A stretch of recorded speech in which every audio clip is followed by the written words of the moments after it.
Bismillahirrahmanirrahim. Assalamualaikum warahmatullahi wabarakatuh. Puji syukur kita sembahkan kepada Allah dan salawat dan salam kita anjurkan kepada Nabi besar kita Muhammad Shallallahu Alaihi Wasallam. Dan salam sejahtera untuk kita semua. Baik saudara mahasiswa, selamat datang di mata kuliah saya, di kelas saya, pengantar kewirausahaan.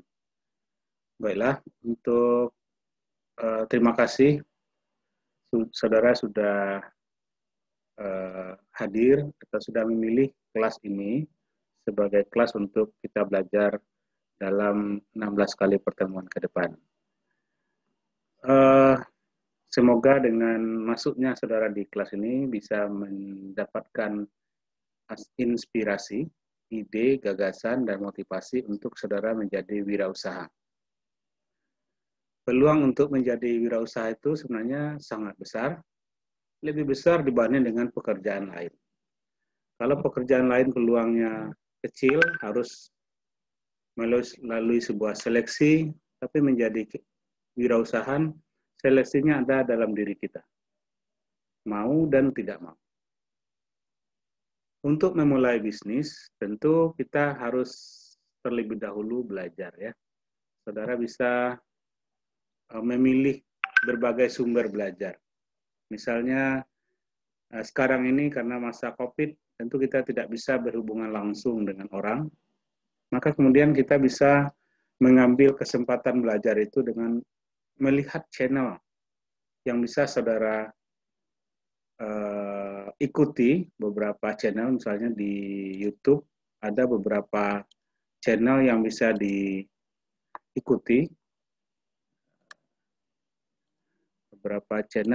diikuti, misalnya ini ya, channel tentang Bapak Khairul Tanjung, si anak singkong. Beliau berjuang dari awal, masuk ke Jakarta, lalu kemudian menjadi pengusaha besar. Ini juga salah satu figur yang bisa saudara jadikan rujukan untuk memulai bisnis.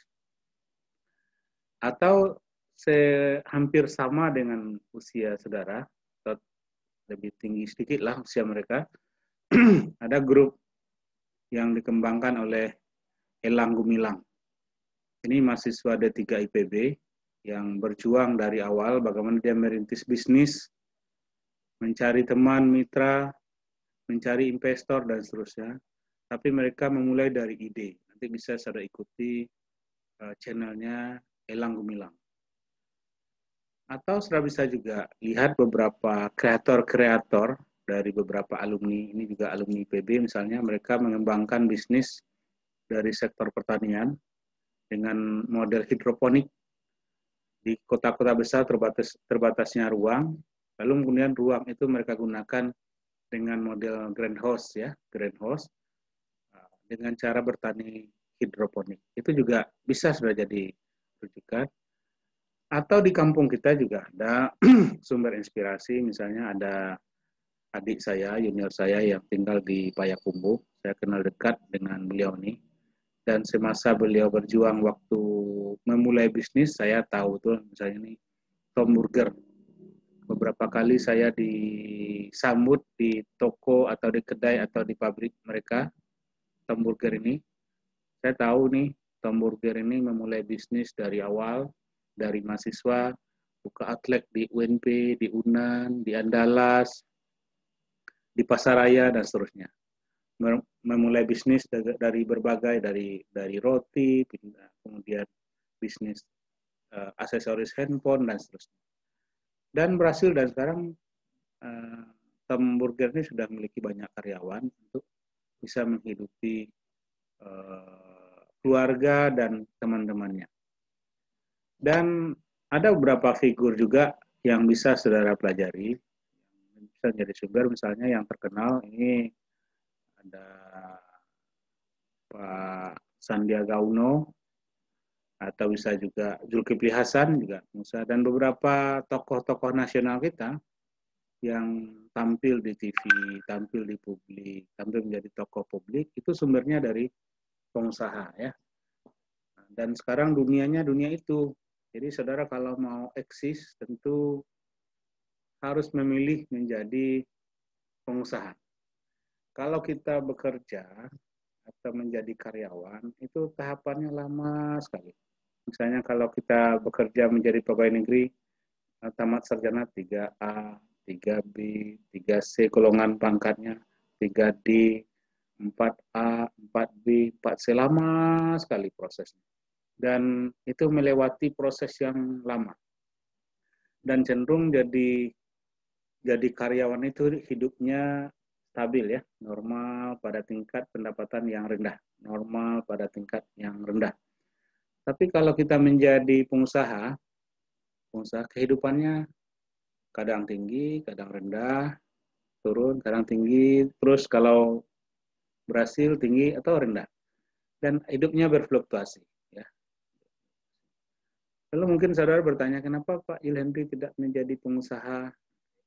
Mungkin kodrat saya sudah memulai bisnis sejak lama, tetapi tidak terlalu sukses karena mungkin jiwa kita lebih banyak menjadi pengajar ya, memberi motivasi kepada generasi muda untuk bisa berbisnis. Saya juga punya bisnis tapi tidak besar, bisnis kecil-kecil. Dulu waktu saya muda setelah tamat S1 juga bisnis, jadi konsultan, jadi bisnis di Jakarta dan beberapa teman meneruskan bisnis jaringan ya. Jaringan saya di koperasi, meneruskan bisnis di koperasi mahasiswa, koperasi pemuda. Saya dulu pernah menjadi ketua koperasi mahasiswa, lalu kemudian meneruskan di Koperasi Pemuda Indonesia di Jakarta, di Dewan Koperasi Indonesia. Ada juga bisnis-bisnis. Tapi karena sekarang sudah ditakdirkan menjadi dosen, sehingga fokus saya diamanahkan untuk menjadi dosen, saya fokus ke dosen. Tapi di beberapa daerah saya juga memotivasi anak muda untuk mulai bisnis ya. Sekarang mereka mulai jadi startup, mulai bisnis kafe, kopi, dan seterusnya. Dan saya juga mendorong warga kampung membuka lahan untuk bisnis kopi. Itu beberapa pengalaman saya dalam berbisnis. Dan bonus bagi saudara yang memulai bisnis ini, mata kuliah kewirausahaan itu bagaimana mendorong saudara untuk bisa yakin bahwa dunia bisnis itu dunia yang menjanjikan. Dunia bisnis itu bukan milik orang fakultas ekonomi, tapi milik saudara juga, fakultas teknik apalagi, fakultas MIPA apalagi.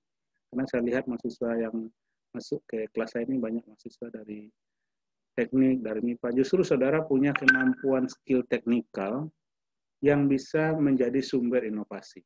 Dan sebenarnya mata kuliah kewirausahaan itu mendorong saudara untuk punya kemampuan inovasi, membuat sesuatu dan memodifikasinya, itu inovasi.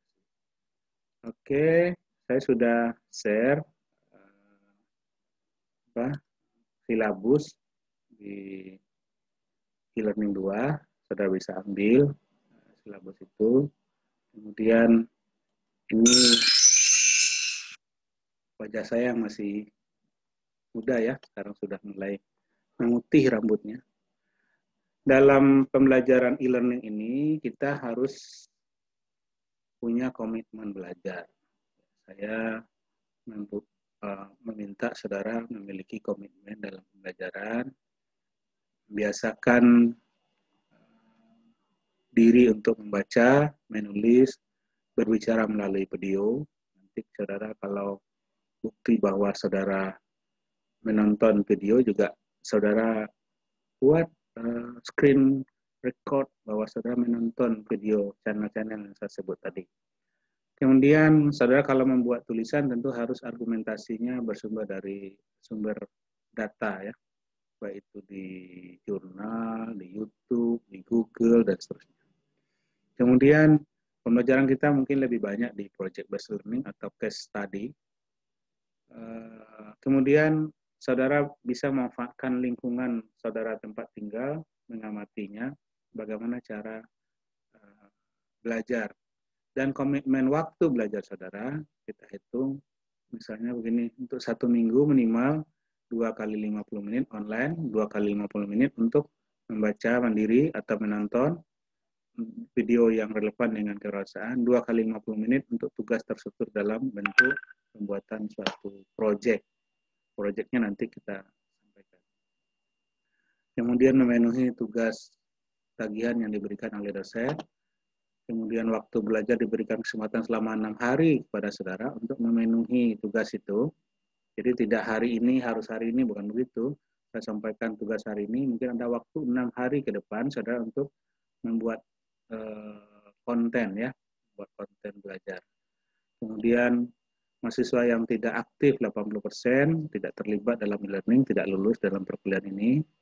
Kemudian sebelum mengirim artikel tulisan, hendaklah dicek terlebih dahulu similarity-nya, plagiatnya di check care plagiarism. Banyak sekali yang free. Nanti saya akan cek di Turnitin. Tadi saya sudah jelaskan kepada saudara bahwa ada beberapa channel yang bisa ditonton bagaimana saudara untuk memulai bisnis. Nah, secara konsepsi, tekad menjadi wirausaha itu dimulai dari diri. Tekad, niat pribadi. Itu bersumber dari persepsi, kepercayaan, atau keyakinan diri. Kalau saudara yakin bahwa menjadi pebisnis itu bisa memberikan memberikan pintu rezeki kepada kita, memberikan kita hidup, maka kemudian saudara yakin meneruskan langkah itu. Kemudian ketika sudah ada persepsi, akan ada sikap menerima bahwa kemudian jadi wirausaha itu merupakan satu yang mulia. Karena janji Tuhan juga dari 9 rezeki yang diturunkan ke bumi itu 7 untuk para pebisnis, hanya 2 untuk para pekerja dan petani. Jadi saya yakin bahwa menjadi pebisnis itu merupakan suatu pilihan yang tepat, ya. Kemudian pengaruh sosial, nilai-nilai yang kita anut di kampung kita, di tetangga kita, bahwa nanti misalnya begini, jadi pebisnis itu lebih nyaman, atau jadi pekerja itu lebih nyaman, itu pengaruh. Kemudian keyakinan diri, kemampuan diri, ya, kemampuan diri. Jadi faktor-faktor itu yang membentuk saudara menjadi wirausaha. Dan nanti pada akhirnya kalau saudara yakin, punya sikap, punya pengaruh lingkungan sosial, keyakinan pada diri sendiri, maka menjadi tindakan untuk menjadi pebisnis. Lalu bagaimana memulai bisnis itu? Bagaimana memulai bisnis itu? Memulai bisnis itu bisa dari bisnis keluarga, family bisnis namanya. Kemudian bisa juga memulai bisnis baru dengan nama baru. Bisa juga dengan membeli bisnis orang lain. Bisa juga dengan membeli franchise, ya. Franchise itu semacam hak kekayaan bisnis yang dimiliki seseorang, lalu kita beli. Misalnya KFC, dibeli franchise-nya, merek dagangnya itu, lalu kita jalankan. Macam banyak-banyak franchise, ya. Ada yang kecil, ada yang murah, ada yang mahal. Misalnya kalau di Indonesia ada franchise rumah makan sederhana. Kalau kita beli franchise itu menunya, apanya, tampilannya sesuai dengan tampilan yang sudah dibuat di SOP franchise itu. Apa imbalannya jadi wirausaha itu? Jadi kalau kita jadi wirausaha itu, imbalannya adalah kebebasan, laba, profit, kepuasan, tantangan, dan kegagalan. Jadi itu imbalannya. Ada orang yang jadi pebisnis itu dia bisa bebas menentukan waktu. Kapan mau ke mana saja. Ada prinsip misalnya orang yang bebas secara finansial, orang yang wirausaha yang bebas secara finansial, dia bisa memilih hari ini mau ke sini, hari ini mau ke sini. Dia sendiri yang menentukan waktunya. Itu imbalannya. Ya, laba itu adalah profit, kebebasan itu adalah kebebasan kita dengan waktu yang kita miliki mau dikemanakan waktu. Tapi juga pasti imbalannya ada juga tantangan dan kegagalan. Orang yang punya bisnis katanya hidupnya begitu cepat naik, matinya juga bisa cepat, tergantung pada. Dan risiko di bisnis itu juga, itu yang membuat orang kadang-kadang takut untuk masuk ke dunia bisnis. Tapi itu juga yang membuat sebagian orang yang merasa tertantang untuk berbisnis, untuk masuk ke dunia bisnis. Kita mulai dari bisnis keluarga, ya. Bisnis keluarga, family bisnis. Bisnis keluarga itu ownersnya adalah keluarga. Tentu bisnis family bisnis dipengaruhi oleh budaya bisnis keluarga, pola keluarga, suksesi kepemimpinannya. Kalau kita perhatikan bisnis-bisnis orang-orang di luar kita ya, kadang-kadang bisnisnya itu muncul atau tumbuhnya itu pada generasi ketiga. Seperti misalnya Kawasaki, Hyundai, Honda, Toyota. Itu generasi cucu mereka. Generasi 1, 2, 3. Generasi ketiganya baru sukses. Itu namanya suksesi kepemimpinannya bagus. Tapi beda dengan orang kita, orang Minang misalnya. Orang kita sering terjadi generasi kedua sudah hancur, sudah konflik antar anggota keluarga. Tidak bisa menjadikan itu menjadi korporat, ya. Tidak bisa menjadikan korporat, tapi dipecah-pecah hartanya, dibagi-bagi, sehingga akhirnya kolaps. Akhirnya bisnis keluarga yang bersumber dari keluarga dan kolaps. Tapi banyak juga bisnis-bisnis besar itu yang dimulai dari rintisan generasi pertama, generasi kedua, generasi ketiga. Saya pernah berkunjung ke Jepang, ke Kyoto, Nagasaki, Hiroshima, Ehime, bawahnya itu, pada untuk belajar bagaimana mereka membangun bisnis pada bisnis UKM ya, Small Medium Enterprise SME. Bagaimana bisnis keluarga dimulai, misalnya ada semacam bisnis pengalengan ikan. Jadi dimulai dari dia jadi nelayan, kemudian diteruskan oleh anaknya menjadi budidaya, teruskan oleh cucunya menjadi mendirikan pabrik dan memasok seluruh ikan. Jadi bisnis keluarga merupakan salah satu bisnis yang bisa saudara mulai dengan cara saudara menggunakan pengetahuan saudara, kemampuan teknologi saudara. Sekarang semua teknologi begitu mudah aksesnya. Begitu mudah akses untuk masuk ke akses teknologi itu.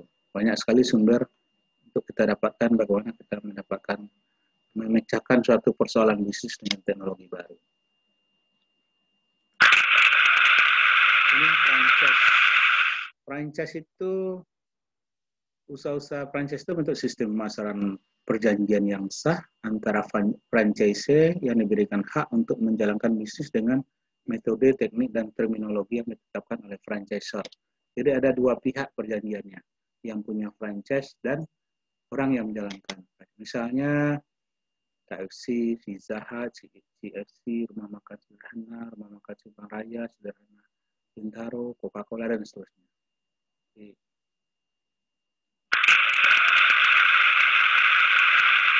ada juga bisnis yang jenis usahanya misalnya jenis KSO, kerjasama sistem operasional, misalnya SPBU ya. Kita bermitra dengan PT Pertamina untuk menjadi distributor minyak, namanya KSO. Atau juga ada KSO PT Kimia Farma, kita buka apotek, kita kerjasama dengan PT Kimia Farma. Kita menjadi KSO-nya Kimia Farma.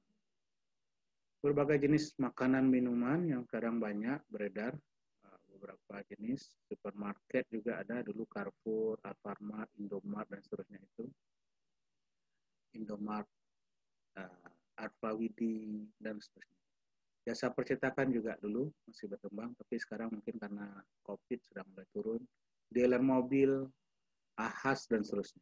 Deal motor ya, servis mobil, servis Honda, servis Suzuki. Banyak sekali yang sistemnya model sistem KSO, kerja sama sistem operasional. Apa kelebihannya kalau kita gunakan franchise atau KSO itu? Mereka akan memberikan pelatihan formal, bentuk bantuan keuangan, bahkan metode pemasaran telah terbukti karena ada iklannya. Kita dibantu oleh iklan lewat udara, lewat YouTube segala macam. Dengan bantuan manajemen, jangka waktu bisnis lebih cepat, pulang modal kita, tingkat kegagalannya lebih rendah, dan kemudian kekurangannya tentu banyak, pajak franchise-nya, bayar royaltinya, kurang bebas dalam operasional, franchisor bisa jadi penyalur tunggal beberapa perlengkapan atau input, jadi kita dipaksa untuk beli inputnya, ya kan? Kita misalnya menjual makanan, tapi bahan bakunya mereka yang siapkan, nah, itu beberapa kekurangan. Tapi ya kelebihannya banyak juga, dan sebagian model model franchise dan KSO bisa menjadi model untuk memulai bisnis. Jadi sudah dua tadi ya, sudah dari bisnis keluarga, kemudian sistem franchise, kemudian beberapa konteks lingkungan terjadinya perubahan bisnis ya. Misalnya pertumbuhan akibat dari keinginan yang kuat untuk melakukan riset dan inovasi, itu juga bisa melakukan perubahan bisnis, penggunaan komputer internet di jaringan sosial, dan sekarang diganggu oleh inovasi teknologi dan COVID juga mempengaruhi model bisnis baru. Jadi bisa saudara amati sekarang dengan munculnya pandemik COVID, itu akan mempengaruhi perilaku orang. Biasanya bisnis orang makan begitu bebas, berinteraksi begitu bebas. Sekarang tidak bisa bebas lagi. Maka penggunaan media sosial, internet, itu sudah sangat besar. Misalnya muncul bisnis baru yang menggerogoti bisnis yang sudah mapan. Misalnya Zoom meeting ya, seperti yang saya buat ini. Zoom meeting mengganggu bisnis transportasi, hotel. Biasanya orang BIMTEK harus datang ke Jakarta, harus pergi ke Surabaya, harus pergi ke Kalimantan. Sekarang dengan Zoom meeting, orang sudah bisa tinggal di rumah, sudah mengikuti bimbingan teknis suatu kajian kebijakan atau satu pelatihan-pelatihan tertentu. Banyak sekali webinar, Zoom meeting, itu sebenarnya mengganggu bisnis transportasi, hotel, dan seterusnya. Dan Zoom meeting menjadi bisnis besar, Google menjadi bisnis besar, dan banyak lagi bisnis yang muncul. Dan sekarang misalnya mall mati, supermarket mati, yang hidup adalah media penjualan online, Lazada, Shopee, Tokopedia, dan seterusnya. Itu menjadi bisnis yang tumbuh. Jadi akibat disruptif inovasi, akibat munculnya inovasi baru, menghilangkan bisnis yang lama, memunculkan bisnis yang baru. Akibat COVID-19, pandemi COVID-19, memunculkan bisnis baru dan menghilangkan bisnis yang lama. Ini juga saudara harus, termasuk juga saudara yang generasi muda ini, saudara harus paham bahwa sekarang terjadi transisi perubahan teknologi dan kondisi kesehatan masyarakat mempengaruhi pola perilaku dan pola bisnis. Maka itu juga harus diperhatikan. Lalu dari mana kita memulai bisnis? Dari mana kita mencari peluang? Dalam berbisnis itu bagaimana kita memanfaatkan peluang dan menciptakan peluang. Nah, sekarang bagaimana kita memulai dan mencari peluang? Sebagian besar peluang itu terjadi karena pengalaman kerja terdahulu. Di paling banyak peluang itu didapat dari pengalaman kerja. Ada orang yang merintis bisnis, misalnya dia merintis bisnis dealer mobil. Dulu dia dimulai dari marketer, mulai dari jual-jual mobil di dealer, kemudian dia kembangkan terus, akhirnya menjadi dealer mobil. Kemudian yang kedua, yang paling banyak itu minat pribadi. Dari minat pribadi. Saudara sekarang coba tanya dirinya, minatnya bisnis apa kira-kira? Nah, kalau saya tadi minatnya bisnis kopi dan perkebunan. Kopi dan perkebunan, atau perkebunan kopi. Saya mulai berbisnis kopi. Saya mulai bertanam kopi. Saya mulai untuk menginovasi pola pertaniannya. Saya mulai saya belajari bagaimana menghasilkan produknya. Terus yang ketiga, yang paling banyak itu peluang itu muncul dari saran teman-teman, saran orang terdekat dari kita, dari pendidikan kursus, atau juga ada orang yang muncul tiba-tiba. Dari muncul tiba-tiba saja, oh tiba-tiba aja ada peluang. Atau misalnya dari bisnis keluarga, atau dari teman saudara, ya teman-teman saudara juga mempengaruhi dari mana munculnya peluang untuk melakukan bisnis. Barangkali itu dulu pertemuan kita pada pertemuan pertama ini. Tugas saudara untuk minggu depan adalah ini saya jelaskan di minggu selanjutnya. Masuk ke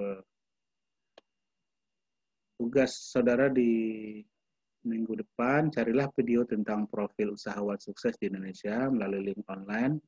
Ceritakan kembali video yang saya buat sendiri pakai aplikasi relevan, misalnya screen recorder, tentang bagaimana beliau merintis usaha dan sikap apa yang dimilikinya. Nanti saudara masukkan video saudara itu dalam Google Drive. Saudara kirim ke tugas Google Drive. Saudara ceritakan bagaimana misalnya seseorang itu memulai bisnis.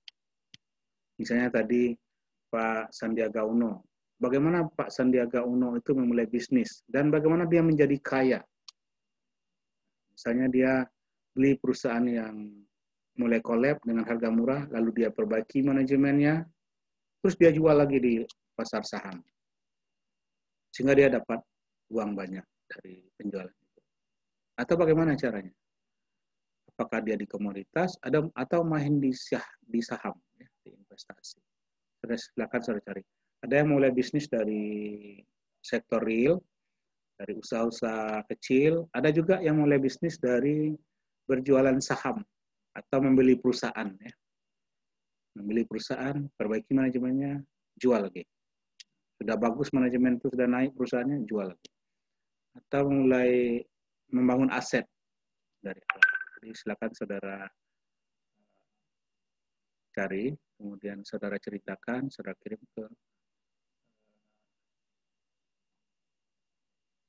kirim ke e-learning. Nanti saya siapkan modulnya di mana saudara harus mengirim. Terima kasih, selamat belajar, jaga kesehatan, dan tetap bersemangat dalam meraih cita-cita. Billahi taufiq wal hidayah. Assalamualaikum warahmatullahi wabarakatuh.